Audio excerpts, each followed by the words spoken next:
rules for finding the complementary function.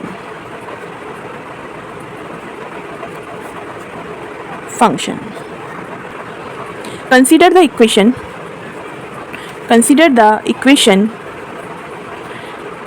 हमारी क्या होगी, d raise to the power n plus a1 d raise to the power n minus 1 plus a2 d n minus 2 plus up to an y is equals to 0, where all the ai's are constant.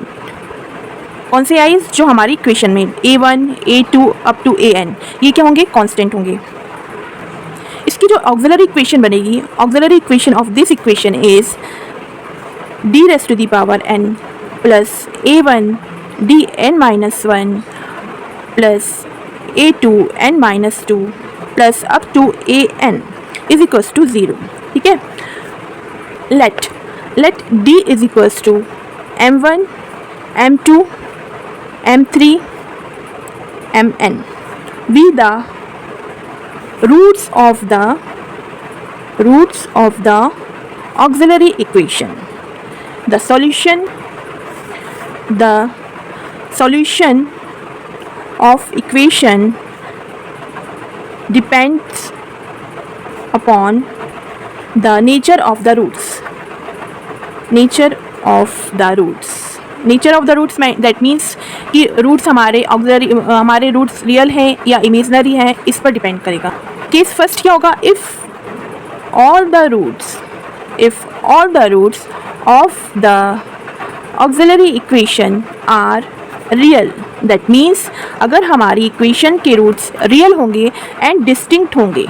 ठीक है, distinct and real है, तो equation हमारे, हम कैसे find करेंगे roots को, equation को कैसे इक्वेट करेंगे, then equation is equivalent to 0 से इक्वेट करके हम उस इक्वेशंस के रूट फाइंड करेंगे. ठीक है, तो इक्वेशन क्या होगी, d minus m1 d minus m2 up to d minus mn is equals to 0. तो इक्वेशन किसको सेटिस्फाई करेगी, d minus m1 y is equals to 0, d minus m2 y is equals to 0 up to d minus mn y is equals to 0.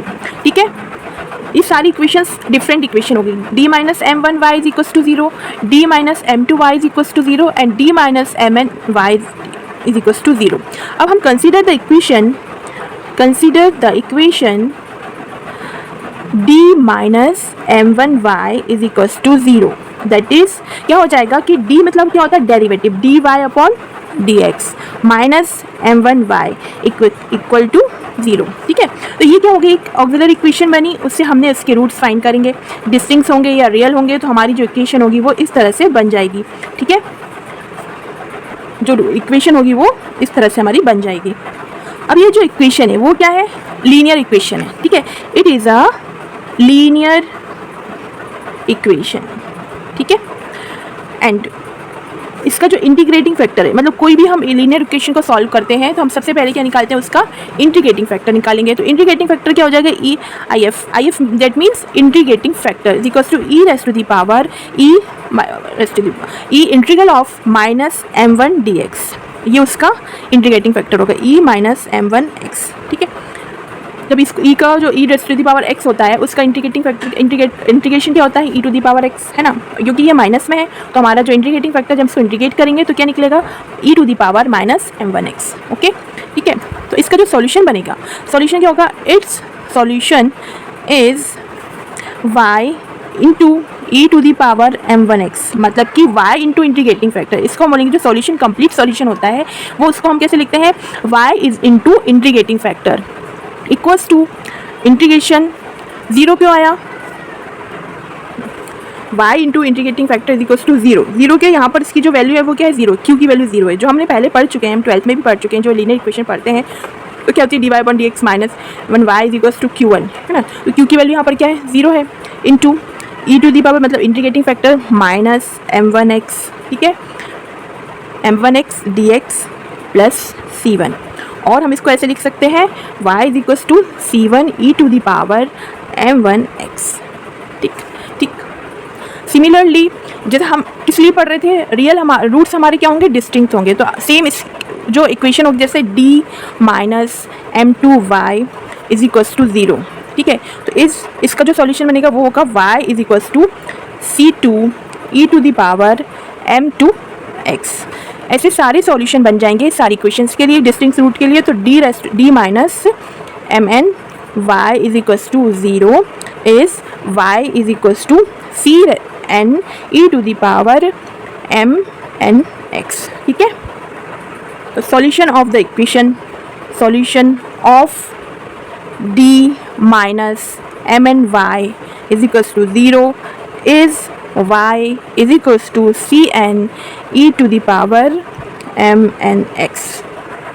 तो complete solution क्या हो जाएगा, तो complete solution is y is equals to C1 e to the power m1x plus C2 e to the power m2x plus, मतलब कि जितने roots distinct value होंगी, ठीक है, जितने रूट्स होंगे उनकी उतनी हमको वैल्यूज मिलेगी। तो Cn तक जाएगी तो Cn e to the power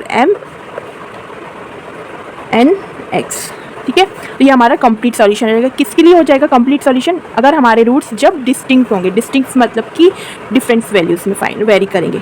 ठीक है, अब हम बात करेंगे कि अगर हमारा रूट्स, केस सेकंड हम जो ले रहे हैं वो क्या हो जाएगा, case if two roots of the auxiliary equation are equal, मतलब कि इक्वल हो, मतलब कि वैल्यू सेम हो। Suppose let m1 is equals to m2।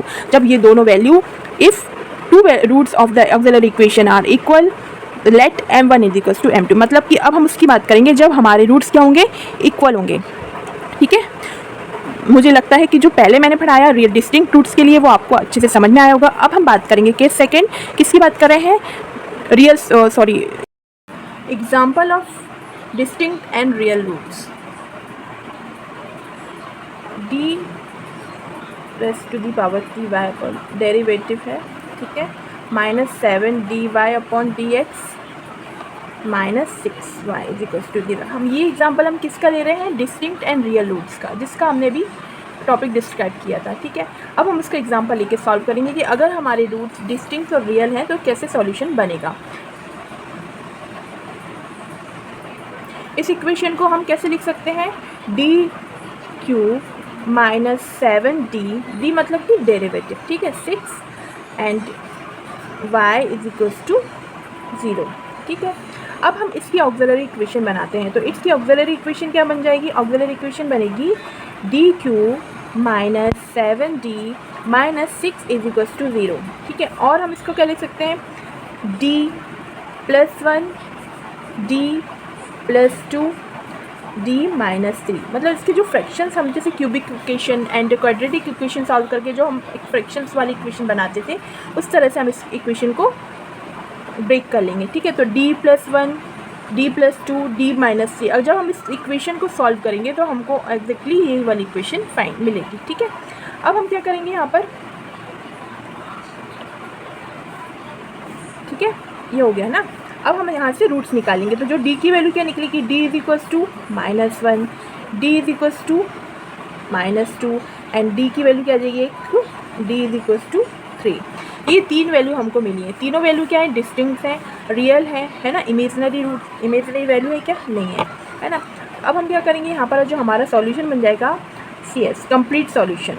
Complete solution क्या बनेगा, y इज इक्वल्स टू क्या लिखते हैं, C1 e to the power x, तो माइनस x, ठीक है, plus C2 e to the power minus 2x आएगा, है ना, क्योंकि e टू द पावर यहाँ पर 2x होता था, तो यहाँ पर अपनी वैल्यू क्या है, माइनस 2 है, तो माइनस 2x, ठीक है ना, plus C3 e to the power 3x। ये हमारा सॉल्यूशन बन जाएगा, कंप्लीट सॉल्यूशन हमारी इस इक्वेशन का, जब हमारे रूट्स क्या होंगे, डिस्टिंक्ट होंगे एंड रियल होंगे। समझ में आया, है ना। अब हम एक और एग्जांपल लेते हैं, सेकंड एग्जांपल क्वेश्चन 2 हम ले रहे हैं यहाँ पर, d cube minus 4d square plus 4dy is equals to 0। ठीक है, अब हमने इसकी ऑक्सिलरी इक्वेशन बनाई, तो ऑक्सिलरी इक्वेशन क्या बनेगी, सॉल्यूशन हम निकाल रहे हैं यहाँ पर, ऑक्सिलरी इक्वेशन डायरेक्ट हम बना सकते हैं डी क्यूब, क्योंकि यहाँ पर ऑलरेडी फॉर्म में हमको दिया हुआ है D square minus 4d square, Y है तो वाई को हम रिमूव करेंगे क्योंकि हम इसकी ऑक्सिलरी इक्वेशन लिख रहे हैं। ठीक है, ये हो गया D cube minus 4d square is equal to 0। ठीक है, माइनस 4d सॉरी, है ना, 4d इज इक्वल टू 0। यहाँ पर हम क्या कर सकते हैं, d यहाँ से हमारा कॉमन आ सकता है, तो D square minus 4d minus 4 is equal to 0। अब इससे आप एक चीज़ देख सकते हो कि यहाँ पर क्या है, दो इक्वेशन बनी है हमारे, d इज इक्वल टू 0 तो आ ही रहा है। ठीक है, और एक क्या आ जाएगा, इस पूरी इक्वेशन को हम लिखते हैं ना कि A square minus B square, है ना, A square minus B square plus 2ab एक फॉर्मूला होता है ना, तो ये फॉर्मूला का क्या बन जाएगा, d माइनस 2 का होल स्क्वायर का ये फॉर्मूला बन जाएगा। ठीक, तो हमको वैल्यू मिल जाएगी, d की वैल्यू एक तो 0 मिली और d की वैल्यू मिल जाएगी 2 and 2। ठीक, अब हम जब इसको लिखेंगे हमारे सॉल्यूशन को, तो y इज इक्वल टू, ठीक है, यहाँ पर D square minus 4d minus 4, है ना, सॉरी प्लस 4 है, यहाँ पर मैं गलत लिख दिया मैंने, यहाँ पर भी 4 आएगा। ठीक, तो ये हो जाएगा डी स्क्वायर माइनस 4, यहाँ पर हमने d कॉमन लिया तो क्या हो जाएगा, D square minus 4d plus 4 is equal to 0। अब जब हम यहाँ से d हमने कॉमन ली तो d इक्वेट करेंगे 0 से, एक तो 0 ही आ गया, लेकिन यहाँ भी देखो d माइनस 4d प्लस 4 है, तो ये फॉर्मूला बन रहा है कौन सा, A square plus minus B square plus 2ab का, मतलब कि a माइनस बी का होल स्क्वायर वाला फॉर्मूला बन रहा है, तो d माइनस 2 का whole square is equal to 0 हो गया। जब हमने वैल्यू निकाली थी, क्या d की वैल्यू एक तो 0 निकली और 2 वैल्यू यहाँ से हमको मिल जाएगी, क्योंकि क्वाड्रेटिक फॉर्म में है, तो यहाँ पर 2 वैल्यूज़ हमको मिलेगी, तो d is equal to 2 and 2। अब सॉल्यूशन क्या बना हमारा, कंप्लीट सॉल्यूशन बन जाएगा, बहुत इजी है, y is equal to c1 e to the power 0x, क्योंकि वैल्यू 0 है, ठीक है, प्लस c2x प्लस c3, यहाँ पर हमारी वैल्यू कॉमन है तो 2x is equal to 2x, है ना, और इनको ऐसे भी लिख सकते हैं, y is equal to c1 plus c2x plus c3 E to the power 2x, क्योंकि ई टू दी पावर 0 मतलब c1, तो यहाँ पर c1 प्लस c2 प्लस, ये हमारा कंप्लीट है। बहुत इजी है, तो आपको समझ में आएंगे दोनों एग्जांपल, जब हमारे रूट्स होंगे डिस्टिंक्ट होंगे एंड जब हमारे रूट्स क्या होंगे, डिस्टिंक्ट एंड रियल होंगे, तो हमने इसके 2 एग्जाम्पल सॉल्व किए। इसी तरह से आप और भी एग्जाम्पल सॉल्व कर सकते हैं। ठीक है।